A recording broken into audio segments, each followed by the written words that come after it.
Hello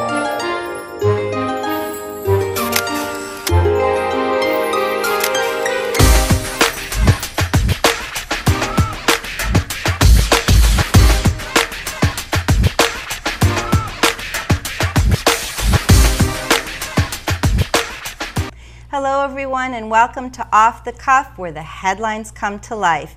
Education is always a hot topic, and I am so proud to have with me today Miss Tia Mickenny, who's really made her life challenge and career to educate people physically, mentally, and also, we were just talking earlier, on an entrepreneurship level. So this is going to be an exciting conversation. Tia, welcome to Off the Cuff, and thank you so much for being here. Thank you so much for having me. I'm so happy to be here. Thank you so much. Wonderful. I am just so excited about your initiative, and the Mickenny Foundation Thank you so much. Came into play, and I definitely want to talk to you about that. But what I want to find out right now is, who is Tia Mickenny?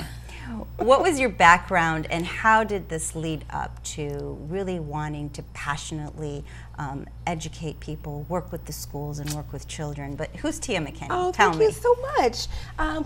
Wow, how much time do we have? I want to know. How much time do we have? I want to know. Well, I'll tell you this. I'm a native Detroiter, born and raised, and I love Detroit. I love Michigan. I love everything about it.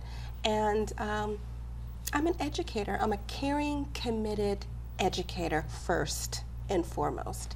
And I just had a wonderful, very interesting and diverse career in education. I started out as a classroom practitioner. I taught 9th, 10th, and 11th grade. Science was my passion. Biology, physics, marine biology. Okay. Marine biology, and actually, because if you were going to say physics, I was going to go. Well, you know what? But biology, I love. Marine biology is multidisciplinary. Sure. So you've got your biology, you've got your chemistry, you've got your physics, and you've got your earths in there. So I started out teaching 9th, 10th, and 11th graders. As a matter of fact, I was the only instructor for biology, marine biology, at a new charter school that had opened up back in 1990, and 1998. And I was their marine science instructor. And it was definitely something interesting going into the classroom, because my other career had been a number of things, from sales and marketing to owning my own business. So coming into the classroom from finding your passion. Exactly. Being and using actually my degree that I earned in college was something that was unique at that time for me. And going into the classroom and actually looking at these faces staring back who knew nothing about marine. When I talked about marine, they thought the military. Not understanding it was the environment in terms of the saltwater environment and the freshwater environment and where they lived. So we really had to kind of put it in context for them so it could have meaning, and really kind of working through a lot of misconceptions. Well, that's exciting. I know a lot of people at SeaWorld are marine biologists. Absolutely. You know, they do have to study the environment and make sure they can equate that environment for the animals, especially poor Shamu. Oh, and just bringing that whole wealth of career options that opened up a whole new world for the children. So starting off in the classroom, and then from there I had a series of promotions and opportunities that I accepted wholeheartedly. And the first one was being the director of education for the new Detroit Science Center that opened up in 2001. Beautiful. It had expanded to almost 10 times its size, and it became a regional science center versus the small one that we knew. So that was an awesome It's an amazing task. Facility. Absolutely. In our area. So at that time, you know, we just opened up. I was there. I think at that time I was their first African American director of education, and having been challenged with really reaching out to a number of the counties and school districts and giving them a reason for why they should come to the new Detroit Science Center, why it was different, and how this field trip was going to be a more focused field trip to really focus in on the standards that were huge at the time. Because if you remember, grade level benchmarks in science and grade level benchmarks period in math and English were And that's exactly what I was just going to say. The call of the day. It's very challenging, I think, not only locally, but statewide and countrywide. We are not up to par when it comes to our sciences. And unfortunately, that's one of our shortcomings. And that's something that you focused on, which is really golden for our communities, and especially in the Metro Detroit area. You're absolutely right. So that those experiences, going from the classroom, going to a regional informal center for science, and then from there going to the State Department. As the science supervisor for the state of Michigan, you saw it from a whole different level, the state approach, and looking at the districts and where they were in terms of their accountability and benchmarks and their scores and all the accountability factors that came into place with the new No Child Left Behind ruling and legislation. And all that had to do. So working as a partner with school districts to provide them with technical support so they can understand and make sense of these new benchmarks and what that meant for their students and for their teachers. I coming from a history of educators in my family, I always felt that many of those things that were instilled within the educational process and the mandates and all the accountability factors. I mean, accountability is fabulous, but I think somehow the state sort of primed our schools for failure because of the red tape and the no child left behind. It sounds wonderful, but when you look at the logistics, it really created challenges and took people away from the academics in the classroom. You are absolutely right, because the focus was more on the testing aspect and the outcomes of that. Exactly. And I'm a bad tester. In a punitive, as well as the funding wasn't there. That was one of the huge complaints, that was underfunded. Absolutely. And I too came from a background of educators. I'm actually third generation educator. My grandfather, my aunt, my grandmother were all educators. So I'm third generation. And let's just say it's a family business. And that's it's a passion. It's a passion. It's a Absolutely. passion. It's a passion. And obviously through your career you were phenomenal at it, and you saw the flaws.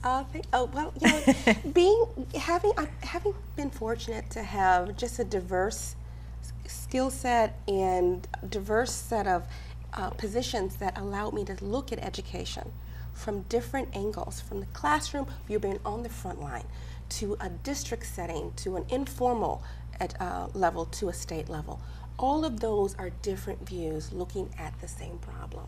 So it gave me a good understanding of what were the key issues and also what were the barriers. And then kind of formulating how to go about really providing real solutions. Absolutely. And working collaboratively. And I think, like you said, the experience being in the classroom and going through those different levels allowed you sort of a global vision. And, yes, it did.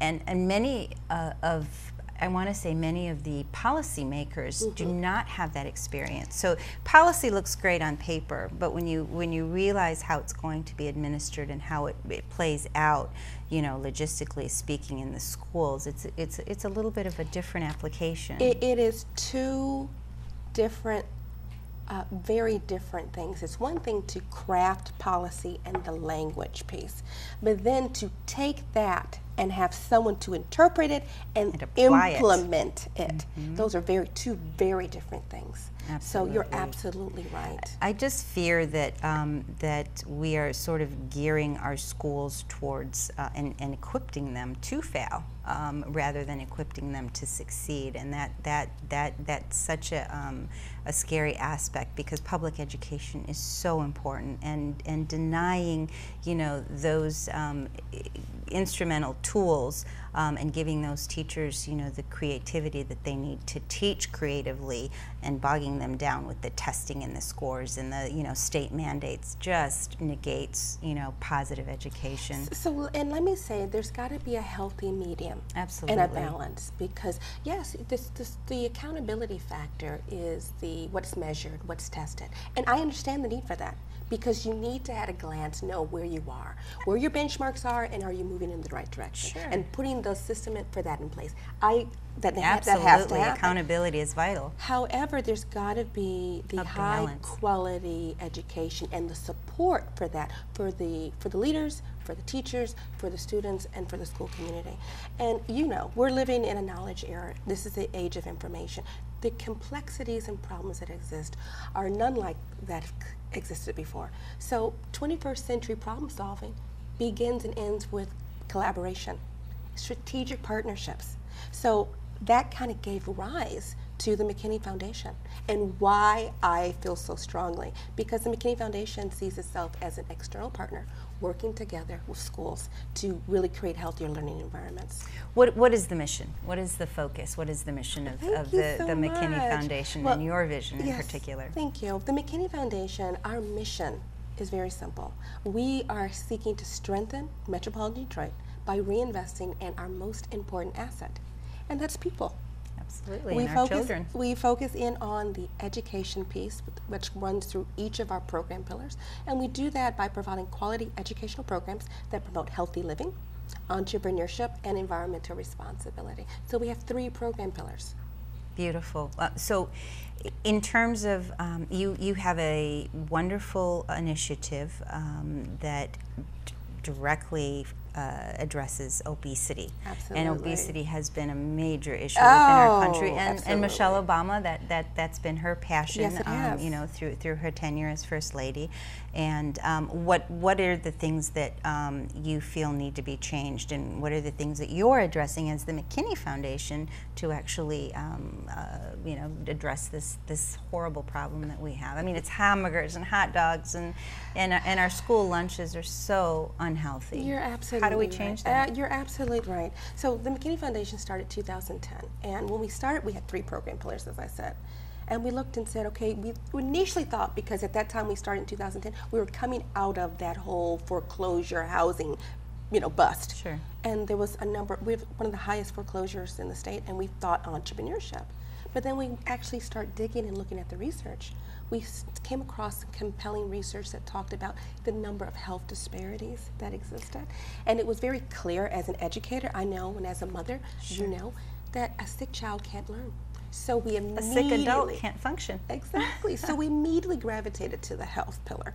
And that is where we conceptualized and launched our first program underneath the health pillar, Celebrating a Healthy Detroit, beginning with the end in mind.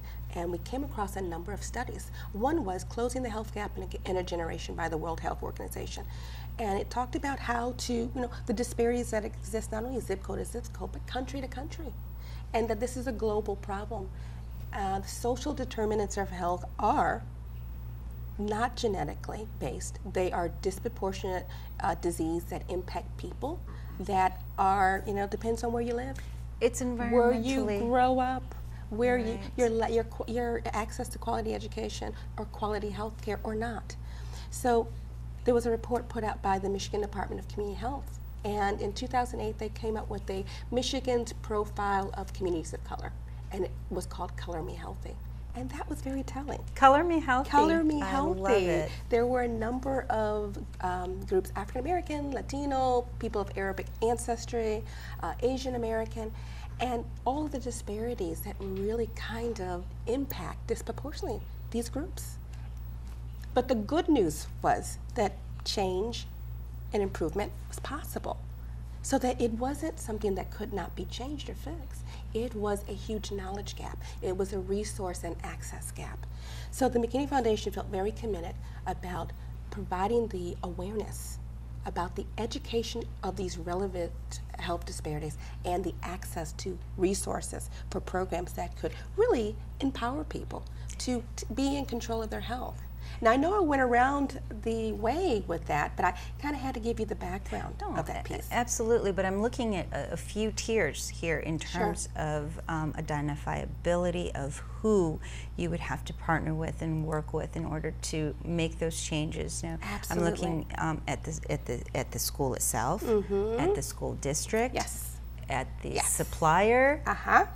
You know, so it sort of has different tiers there. So how do you manage that, and where do you focus your attention to? I mean, do you go into the schools first, or do you take it from top down? So I kind of started with we're at the end right now. But back then we were really kind of creating a whole public awareness about this. So we kicked off our launch of our public program, Celebrating a Healthy Detroit. And it was a full day program. It still is a full day program. Back then it was 8 hours. Now we've cut it down to 6 hours.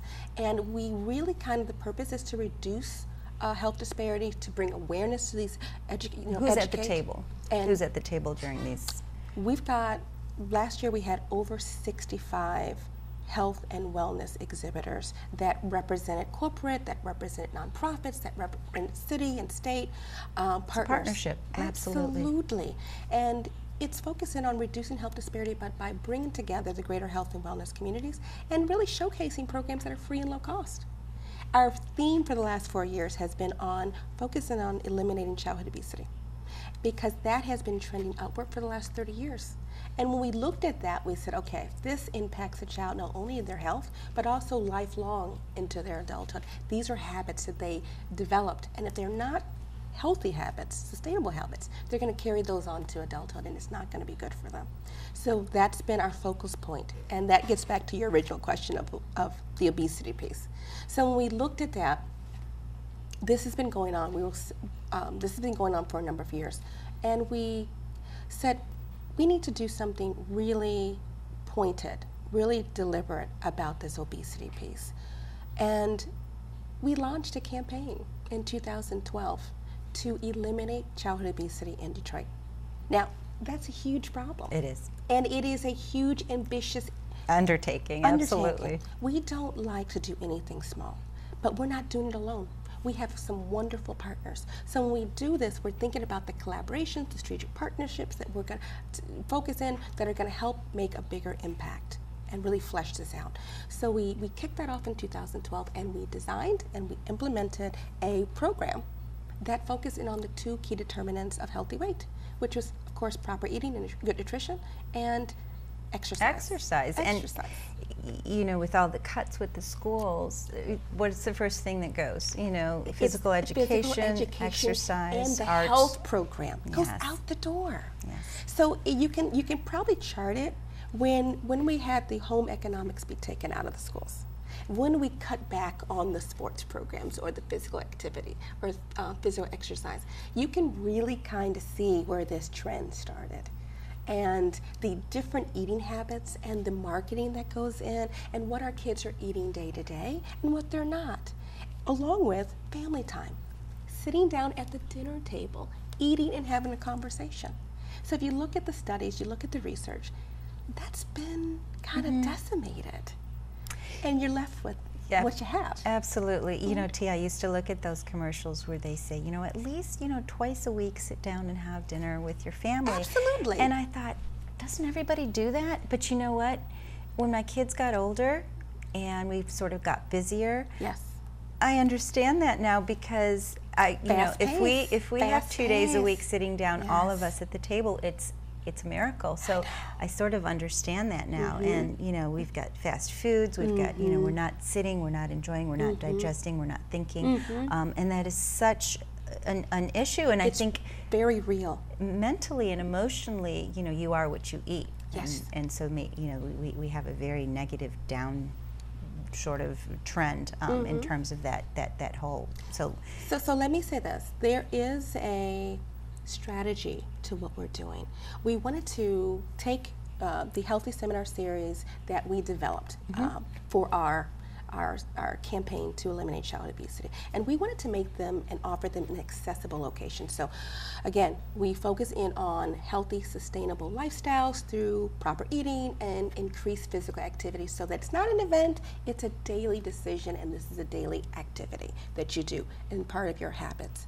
So we offer them in grocery stores, in recreation centers, and in neighborhood clubs, so that people from the neighborhood could come and they could be shopping and they could, they're stumbling upon this Healthy Seminar series. Oh, what's this? And they can ask questions. It's a comfortable sitting. It's in the grocery store. It's in the recreation center, and they are able to sit and relax and learn, and to have access to resources that will empower them to help to inform them on how to sustain and maintain a healthy lifestyle. So that was the original idea. And then just recently, we said, wait a minute, we need to do more, because we start looking and digging about research, about the connection to health and to learning. And we said there's really an opportunity here for us to really fulfill our mission and our vision for the Mickenny Foundation, especially under our health pillar, and to really collaborate with schools, because schools need that extra support with all the cuts that are happening, and we talked about already what they're eliminating in schools, but however the communities in which they serve, they're having the complexity of problems, and those kids come to school with huge needs that aren't being addressed. Absolutely. How much attention do you garner from the school districts, and how much cooperation do you get from them when you say, look at this menu, look at this schedule, we need to try to come in and change things, maybe make things a little bit more healthier. They do have their vendors, they have their individuals that they deal with. Now, how open are they for you to actually come in within the different, do you go district by district or school by school? Very good question, and I have to share with you, we recently launched the Healthy Seminar Series and began offering that this year. Last month was our first launch of our first Healthy Seminar Series in a public school, so May 23rd. So now we're scheduling for July. So this is an extremely new initiative in what we're doing, and the first school that we did, it was a slam dunk.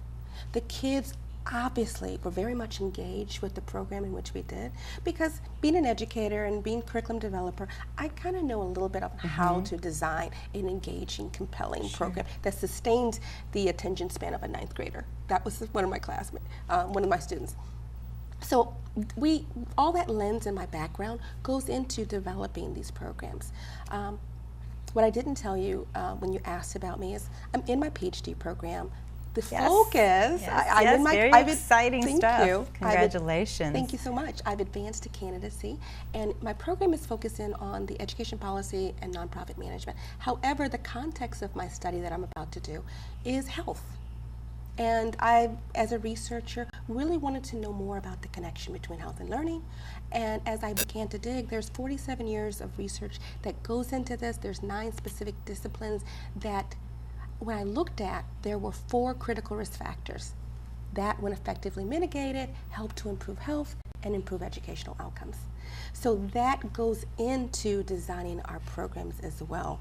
So when we come in, we have a lot of research and evidence-based, but also a lot of informed practice from my success as an educator. So our launch was well received, and now we're going to other school districts. Matter of fact, we've got some things set up for July. But the school that we originally launched in, the kids loved it, the educators loved it, they want more, they're interested, and just looking at the kids and how they accepted and received the meal, the exercise, the information that was imparted upon them, it kind of changed the dynamics. You could kind of see just from the atmosphere and the children just how much their wellness and how that really resonated with them, but also how it balanced them out in the classroom in terms of just their ability to take in information, be ready to learn, and to be willing to learn. Now that they understand that they have to become stewards over their own health. So we've got 3 objectives in our program launching to schools, and those objectives for our healthy seminar series are this. Number 1, we want to take this and we want to impart our kids with information that empowers them to be effective decision makers. Absolutely. Second one, they have to understand that health is their responsibility. They have to become better stewards over their own health. And then the third one is you're being consumed by information all the time. You're being bombarded by information. You are a consumer. However, understanding that you have to be a critical thinker and understand the resources and the sources from which your information comes from allows you to make better decisions. And you're going sort of against the grain as well, because you're so bombarded with